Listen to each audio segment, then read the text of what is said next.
This week's talking point, additives and flavourings. Do they make any difference? Or are they there to catch the angler? Well, I think they must do, really. Look at the Carp boys. They're the ones who started it all. This is why I look at it. All ground meats are flavoured, aren't they? You know, some are better than others. Why would you want something bland when you can have something flavoured? Personal preferences, what you got confidence in. But I certainly can't see that they hinder. I mean, I use sort of the catalyst pellets. I'm a big fan of them. I love them.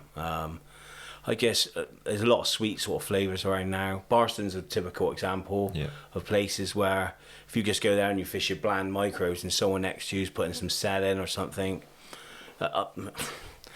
it's the same age-old question though, isn't it? But yeah, I think it makes a difference personally. Yeah, you're from the carp side, Rich. That's where you sort of honed your skills in angling. Skills? From the carp side of things, and I know a lot of people who fish carp side then move over to match fishing.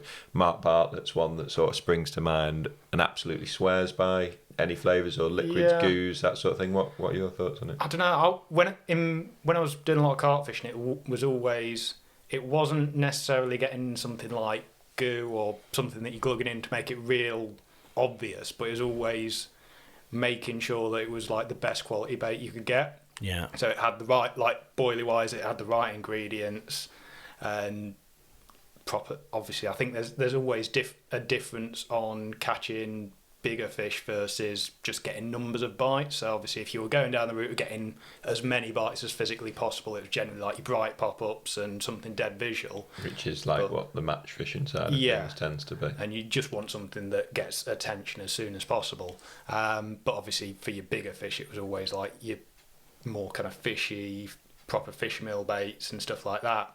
But that was when you were generally fishing a lake over the course of a season and introducing it. So it's kind of a different aspect, but it's, to be honest, it's probably not one that I've played about with that much in match fishing that I've kind of got obsessed by it. But I was out with Jamie doing a bit of filming. I think we were doing paste shallow stuff because we had some of the spotted fin. The booster spray was. No, it wasn't the booster. It was just a red dye, and basically, it's scent wise, it's got nothing in it, but it's I don't know if I can say it, but I'm saying it.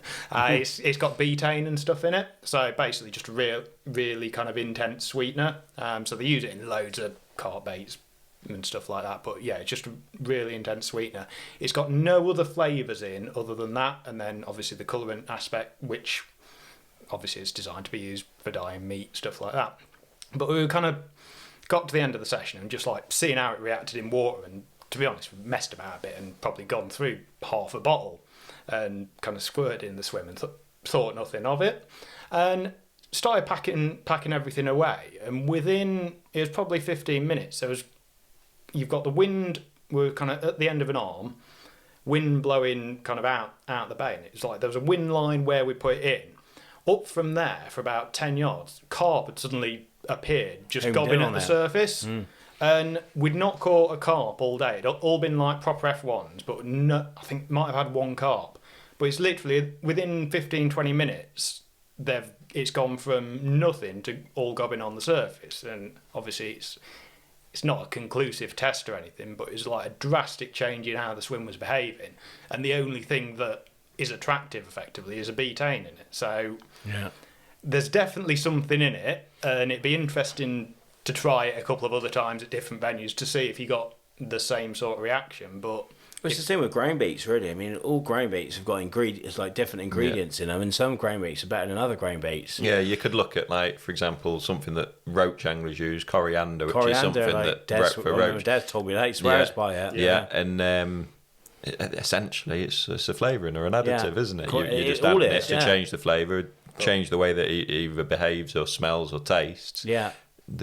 It's in essence, it's similar to what you do for carp. Yeah, isn't it? I think a lot of it as well. It's getting a lot of the time, if it smells of caramel or pineapple or whatever, that's just catching the angler bit. It's kind of what's in it more than what it smells of, because obviously a carp doesn't know what a pineapple smells like. But Yeah, everything back in the day, molasses, like coconut type smells, but more so that it's a sweet flavour. And they're picking up on that side of things rather than, it's pineapple, I want to eat that. Yeah, so, I loved my trip to Hawaii. Yeah, you don't see many like pineapples floating across Cudmore, do you? So, but yeah, I think there's definitely more to be worked on, and like the biggest thing is if you can get that hook bait to be more attractive than everything else. And something that you're super confident in. Yeah, and I think it gets a bit of a... You're never going to put a bait in that's going to turn a peg from having no fish in to suddenly winning the match. But if it can get you a couple of extra bites through the course of 5 hours... And the thing is, you can't never tell if because if you're fishing normal pellets, one day you fish normal pellets, one day you fish flavoured pellets or something. Every day you go fishing is different, and somebody always you can't compare the two. Even side by side. Because it's not, fishing's not fair. One peg want more fishing than another, but for sure there must be something in it. Definitely, like you say, carp anglers.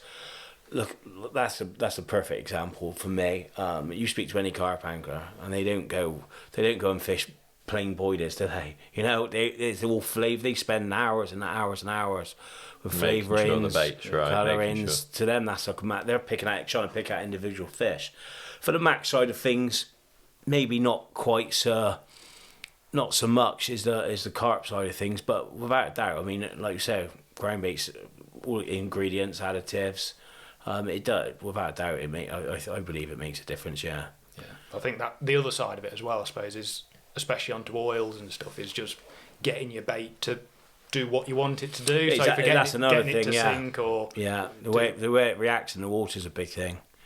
So what about colour and stuff like that? Do you buy into? Well, colour winter for sure. Really, when you're fishing sort of clear lakes and you've got fish off the bottom, nice bright bread disc. Yeah, I mean it's something for, if they're there and there's a ball of carp there and they just keep, there's something there in that eye line which is a lot more colourful and a lot more attractive. Yeah, you're going to stand more chance of that fish going down to pick it up. And I think in stark contrast to winter, where everything's clear and the fish can see a long way. Yeah, and a corn or kernel of corn. Do you want me to get a bit nerdy here? That with them being cold-blooded, apparently they lose their eyes. Yeah, the first thing to go is their eyes get really bad as the temperatures drop. So when they're in that sort of dormant state, they're not seeing an awful lot. So I think that's partially why a big white blob in front of them might be. I can see that, and yes, I'll snap. I think different colours as well. Like you say, when you're fishing on the bottom, when you're fishing, on the top, when you're fishing shallow, for example, when fish are looking up. If you're looking up at a clear, like a grey sky or something, a darker bait is going to show up more. A lot of anglers are using red robin red pellets for mugging, because it'll just create a slightly darker silhouette than a standard brown pellet potentially. Yeah. Going in and just it almost look black in water or so anything going past. But you do get it. Like you say with colourings, is you do speak to a lot of people and they're. Especially like a lot of method fishing and things like that, like orange one day, and then people catch on a pink wafter, an orange wafter, yellow was best. So I tend to find with that though, with wafters, and I tend to think your flavour of that often makes a big difference, and the fish get used to what you're putting in front of them. The flavour or the colour? Often the flavour. Do you reckon? I think so, potentially. Well, basically, I think that the fish are getting used to the colours. There's been times where I'll count how many fish I can catch on one colour. I'll be like, I'll start with an orange because orange tends to be good, and I'll catch 3 or 4 fish and then not get another bite, and then you'll swap to a yellow, and then you'll carry on catching fish, then to a pink. You seem to get runs of fish. I'm sure they get used to it. I don't know how that works, because obviously. But I know exactly what you mean, but you are bang on there. That does make... I've had that before, where you just make a subtle change, like a colour of a pellet, and you catch 2 fish on the trot, and then you think, I've got it sussed there, and then you can't get another bite. Make another change to the colour, and it happens a lot, yeah. Well, it's when it... Because obviously, over the course of a season, I can fully buy into the fact that if you... Like that year, if everyone's fishing meat down the edge or something, they get used to it and start avoiding it, and I think that's where you get your trends effectively. Fishing does cycles. It does cycles like viaducts. Perfect example. meat fishing 4 or 5 years ago down Viaduct. Well, that's probably where I sort of like first come about. So I caught loads of fish fishing meat. You go there now and fish meat, it's a waste of time. Yeah. You know, it's all pellet fishing, but that'll come back round. You know, it does do a lot of cycles. Again, when you look at all these wafters and everything, when they first come out, they was all bright colours, weren't they? Now, what is it now? It's all washed out. It's washed out because fish are just they're cute, and then they get caught 5 or 6 times on one bait, and they soon wise up. I think that's probably some of them colours that you never get any other baits in that colour. So literally every time they pick one up, it's got a hook attached. Yeah, I think that's part of the problem with it.